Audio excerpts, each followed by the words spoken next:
ಬಹುನಿರೀಕ್ಷಿತ CET ಫಲಿತಾಂಶ ಪ್ರಕಟ ಆಗಿದೆ. ಸಾಕಷ್ಟು ವಿದ್ಯಾರ್ಥಿಗಳು ಕಾತರದಿಂದ ಕಾಯ್ತಾ ಇದ್ರು ತಮ್ಮ ರ್ಯಾಂಕಿಂಗ್ ಏನಿರುತ್ತೆ. ಯಾಕಂದರೆ ಸಾಕಷ್ಟು ವಿದ್ಯಾರ್ಥಿಗಳಿಗೆ ಇಂಜಿನಿಯರಿಂಗ್ ಆಸಕ್ತಿ ಇದ್ದರೆ ಮತ್ತಷ್ಟು ವಿದ್ಯಾರ್ಥಿಗಳಿಗೆ ಮೆಡಿಕಲ್ ಕನಸುಗಳಿರುತ್ತೆ. ರಾಜ್ಯಕ್ಕೆ 2ನೇ ಸ್ಥಾನ ಬಂದಿರುವಂತಹ ಸೃಜನ್ BS ನಮ್ಮ ಜೊತೆಗಿದ್ದಾರೆ. ಮಾತಾಡ್ಸೋಣ.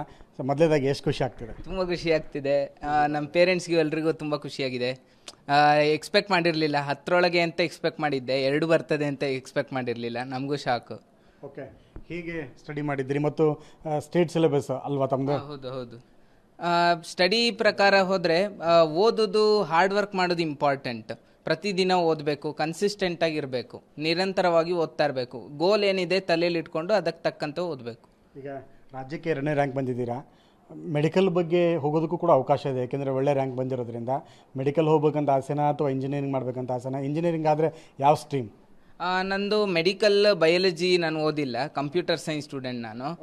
ಎಂಜಿನಿಯರಿಂಗಲ್ಲಿ ನನಗೆ ಎಲೆಕ್ಟ್ರಿಕಲ್ ಮತ್ತು ಮೆಕ್ಯಾನಿಕಲಲ್ಲಿ ತುಂಬ ಇಂಟ್ರೆಸ್ಟ್ ಇದೆ, ಅದರದ್ದು ನೋಡ್ತೀನಿ ನಾನು. ಎಲೆಕ್ಟ್ರಿಕಲ್ ಆದರೆ ನನಗೆ JEE ಪ್ರಕಾರ ಸುರತ್ಕಲ್ಲಲ್ಲಿ ಸಿಗ್ತದೆ, ನ್ಯಾಷನಲ್ ಇನ್ಸ್ಟಿಟ್ಯೂಟ್ ಆಫ್ ಟೆಕ್ನಾಲಜಿ, ಅಲ್ಲಿ ಎಲೆಕ್ಟ್ರಾನಿಕ್ಸ್ ಕಮ್ಯುನಿಕೇಷನ್ ಸಿಗ್ತದೆ. ಮೆಕ್ಯಾನಿಕಲ್ ಆದರೆ ನನಗೆ ಹೈದರಾಬಾದ್ ಅಥವಾ ಕಾನ್ಪುರಲ್ಲಿ ಸಿಗ್ತದೆ, IIT, ಅಲ್ಲಿ ತೊಗೊಳ್ತೀನಿ ನಾನು. ನೋಡ್ಬೇಕೇನು.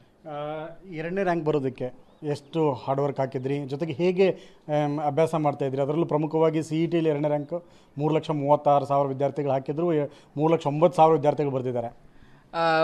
ಹಾರ್ಡ್ ವರ್ಕೇ ನನಗೆ ಅನಿಸಿದ್ದು. ಪ್ರಥಮವಾಗಿ ಏನಿದ್ರು ಕಷ್ಟಪಡಬೇಕು, ಟೀಚರ್ಸು ಸಹಾಯ ಮಾಡ್ತಾರೆ, ಆದರೆ ಅವರು ನಾವು ಓದೋದು ಇಂಪಾರ್ಟೆಂಟ್, ಅವ್ರು ಎಷ್ಟು ಸಹಾಯ ಮಾಡಿದ್ರು ಅದಕ್ಕೆ ತಕ್ಕಂತೆ ಕಷ್ಟಪಡಬೇಕು ಏನಾದರೂ. ಆಮೇಲೆ ನಾನು ಏನು ಮಾಡ್ತಿದ್ದೆ, ನಮ್ಮ ಟೀಚರ್ಸ್ ಎಲ್ಲ ಹೇಳ್ತಿದ್ರು ಒಂದು ಡೈರಿ ಇಟ್ಕೊಳ್ಬೇಕು ಅಂತ. ಅದರಲ್ಲಿ ನಾನು ಬರ್ಕೊಳ್ತಿದ್ದೆ, ಇವತ್ತು ಓದಿದ್ದನ್ನು ಬರೆದು 3 ದಿನ ಒಂದು ವಾರ ನಂತರ ಅದನ್ನು ಪುನಃ ಓದಬೇಕು ಅಂತ ಬರೆದಿರ್ತಿದ್ದೆ. ಆ ಥರ ರಿವೈಸ್ ಮಾಡಿ ನನಗೆ ನೆನ್ಪಿಟ್ಕೊಳ್ಳಿಕ್ಕಾಯ್ತು, ಇಲ್ಲಾಂದರೆ ನೆನ್ಪಿಟ್ಕೊಳ್ಳೋದು ಕಷ್ಟ. ಅದಕ್ಕೆ ಈಗ ತಮ್ಮ ಮುಂದಿನ ಜೂನಿಯರ್ಸ್ಗಳಿಗೆ ಏನು ಸಲಹೆ ಕೊಡ್ತೀರಾ? ನಾನು ಅದೇ ಹೇಳ್ತಾ ಇದ್ದೀನಿ, ಆದರೆ ಹಾರ್ಡ್ ವರ್ಕ್ ನನ್ನ ಪ್ರಕಾರ ಇಂಪಾರ್ಟೆಂಟ್. ಒಂದು ವಾರ ಹಿಂದೆ ಎಕ್ಸಾಮಿಗೆ ಓದಿದ್ರಲ್ಲೇ ಅರ್ಥ ಇಲ್ಲ, 10th ತನಕ ಅಷ್ಟೇ ವರ್ಕ್ ಆಗ್ತಿತ್ತು. ಆದರೆ ಈಗ ಎಲ್ಲ ಪ್ರತಿದಿನ ಓದಬೇಕು, 1 ವರ್ಷ 2 ವರ್ಷ ಕಷ್ಟಪಡಬೇಕು. ಯಾಕಂದರೆ ನೀವು ಮಾತ್ರ ಅಲ್ಲ, ನಿಮ್ಮೊಟ್ಟಿಗೆ 3 ಲಕ್ಷ ಜನರು ಓದ್ತಾ ಇದ್ದಾರೆ. ಅದರಲ್ಲಿ ನೀವು ಸ್ಟ್ಯಾಂಡ್ ಔಟ್ ಆಗಬೇಕಂದ್ರೆ ನಿಮ್ಮದು ಪರ್ಸ್ನಲ್ ಎಫರ್ಟ್ ಹಾಕಬೇಕು. ಓಕೆ, ಬಹುತೇಕ ಇತ್ತೀಚಿನ ಟ್ರೆಂಡನ್ನು ನೋಡಿದಾಗ ಇಂಜಿನಿಯರಿಂಗ್ ಮಾಡಬೇಕು ಅನ್ನೋಂಥ ವಿದ್ಯಾರ್ಥಿಗಳು CS ಕಡೆಗೆ ಒಲವು ಜಾಸ್ತಿ ತೋರಿಸ್ತಾರೆ. ತಮ್ಮದು ಇನ್ನೊಂದು ಸಬ್ಸ್ಟಿಟ್ಯೂಟ್ ಮೆಕ್ಯಾನಿಕಲ್ ಬಗ್ಗೆ ಕೂಡ ತುಂಬ ಇಂಟ್ರೆಸ್ಟ್ ಅಂತಿದ್ದೀರಾ. ಈ AI ಜನ್ರೇಷನಲ್ಲಿ ಯಾಕೆ ಆ ಥರದ್ದೊಂದು ಒಲವು? ನಂಗೆ ಏನಿದ್ರು ಕಂಪ್ಯೂಟರ್ ಸೈನ್ಸ್ ಅಂದರೆ ಸ್ವಲ್ಪ ಮ್ಯಾಥ್ಸ್, ಅಬ್ಸ್ಟ್ರಾಕ್ಟ್ ಮ್ಯಾಥ್ ಎಲ್ಲ ಜಾಸ್ತಿ ಇರುತ್ತೆ. ನನಗೆ ಮ್ಯಾಥ್ಸಲ್ಲಿ ಸ್ವಲ್ಪ ನಾನು ವೀಕ್. ನನಗೆ ಇಂಜಿನಿಯರಿಂಗ್, ಮೆಕ್ಯಾನಿಕ್ಸ್ ಸ್ಪೆಸಿಫಿಕಲಿ ಸಣ್ಣದಿರುವಾಗಿಂದ ಏನಿದ್ರು ಲೈಕ್ ಏನೋ ಒಂದು ಸಣ್ಣ ಆಟ ಸಾಮಾನಿಂದ ಹಿಡಿದು ಹಾರ್ಡ್ ಡ್ರೈವ್ ಆ ಥರ ಎಲ್ಲ ನಂಗೆ ಅದೆಲ್ಲ ಓಪನ್ ಮಾಡಿ ಹೇಗೆ ವರ್ಕ್ ಆಗ್ತದೆ ನೋಡಬೇಕಂತೆಲ್ಲ ಇಂಟ್ರೆಸ್ಟ್ ಇತ್ತು. ಹಾಗೆ ನಂಗೆ ಅನಿಸಿತು ಎಲೆಕ್ಟ್ರಿಕಲಲ್ಲಿ ಚೆನ್ನಾಗಿ ಮಾಡ್ಬೋದು ನಾನು ಅಂತ, ಇಂಟ್ರೆಸ್ಟ್ ಇದೆ ಅಂತ ಅನಿಸಿತು. ಅದಕ್ಕೆ ನಾನು ಅದನ್ನು ಸೆಲೆಕ್ಟ್ ಮಾಡಿದ್ದೆ. ಈಗ ನೀವು ಕೆಲವೊಂದಿಷ್ಟು IIT ಬಗ್ಗೆ ಒಲವು ತೋರಿಸ್ತಾ ಇದ್ದೀರಾ, ಕಾನ್ಪುರ್ ಆಗಿರ್ಬೋದು, ಸೂರತ್ಕಲ್ ಬಗ್ಗೆ ಆಗಿರ್ಬೋದು. ಇತ್ತೀಚಿನ ಟ್ರೆಂಡ್ ನಾವು ಮೆಕ್ಯಾನಿಕ್ ಸ್ಟ್ರೀಮಲ್ಲಿ ನೋಡಿದಾಗ AI ತುಂಬ ಇಂಟ್ರೊಡ್ಯೂಸ್ ಆಗಿದೆ. ಯಾವುದೇ ಆಟೋಮೊಬೈಲ್ ಇಂಡಸ್ಟ್ರಿ ನೋಡಿದ್ರೂ ಕೂಡ ಯಾರು ಕೂಡ ಮ್ಯಾನ್ಯುವಲ್ಗಿಂತ AI ಬೇಸ್ಡ್ ಹೆಚ್ಚು ಒಲವು ಕೊಡ್ತಾ ಇದ್ದಾರೆ.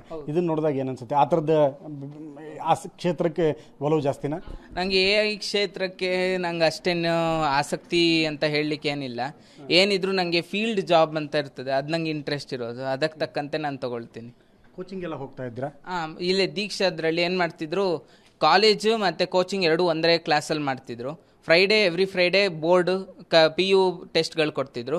Every Monday competitive CET test ಕೊಡ್ತಿದ್ರು. ಅದಕ್ಕೆ ತಕ್ಕಂತೆ ಓದ್ತಿದ್ದೆ ನಾನು.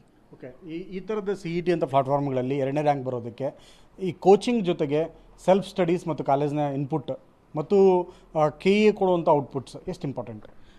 ನನಗೆ ಮೇನ್ ಇಂಪಾರ್ಟೆಂಟ್ ಅನಿಸಿದ್ದು ಮೆಟೀರಿಯಲ್ ಕೊಟ್ಟರು. ನನಗೆ ದೀಕ್ಷಾನವರು ಏನು ಓದಬೇಕು ಅಂತ ಹೇಳಿದರು, ಡೈರೆಕ್ಷನ್ ಕೊಟ್ಟರು. ಡೈರೆಕ್ಷನ್ ಕೊಟ್ಟಾಗ ನಂದು ಎಫರ್ಟ್ ಹಾಕೋದು ನಮ್ಗೆ ಇಂಪಾರ್ಟೆಂಟ್ ಅಲ್ಲ, ಅದಕ್ಕೆ ತಕ್ಕಂತೆ ನಾನು ಓದಿದ್ದು. ಏನಿದ್ರು ಟೀಚರ್ಸ್ ಇನ್ಪುಟ್ಟು ಒಂದು, ನೀವು ಓದೋದು ಒಂದು, 2 50-50 ಆಗಿರಬೇಕು. ಟೀಚರ್ಸೇ ಇನ್ಪುಟ್ ಕೊಟ್ಟು ನೀವು ಓದಲಿಲ್ಲ ಅಂದರೆ ಕಷ್ಟ ಆಗುತ್ತೆ. ನೀವೇ ಓದ್ಲಿಕ್ಕೆ ಪ್ರಯತ್ನ ಮಾಡಿ. ಕೋಚಿಂಗ್ ಆ ಥರ ಏನಿಲ್ಲ ಅಂದರೆ ಅದು ಕಷ್ಟ ಆಗ್ತದೆ. ಓಕೆ, ಕೊನೆಯದಾಗಿ ತಮ್ಮ ಸೆಟಪ್ ಗೋಲ್ ಏನಿದೆ ಮುಂದೆ? ಮುಂದೆ ನಾನು ಎಂಜಿನಿಯರಿಂಗ್ ಮಾಡಿದ ಮೇಲೆ 2 ಚಾಯ್ಸ್ ಇದೆ. ರಿಸರ್ಚ್ ಫೀಲ್ಡಿಗೆ ಹೋಗ್ಬೇಕು, MTech ಮಾಡಬೇಕಂತ ಇದೆ, ಅಥವಾ ಎಂಜಿನಿಯರಿಂಗ್ ಸರ್ವಿಸಸ್ ಎಕ್ಸಾಮ್, ಗೇಟ್ ಆ ಥರ ಎಕ್ಸಾಮಲ್ಲಿ ಬರೆದು ಗೌರ್ಮೆಂಟ್ ಕೆಲಸಕ್ಕೂ ಇಂಟ್ರೆಸ್ಟ್ ಇದೆ. ನೋಡಬೇಕೇನು.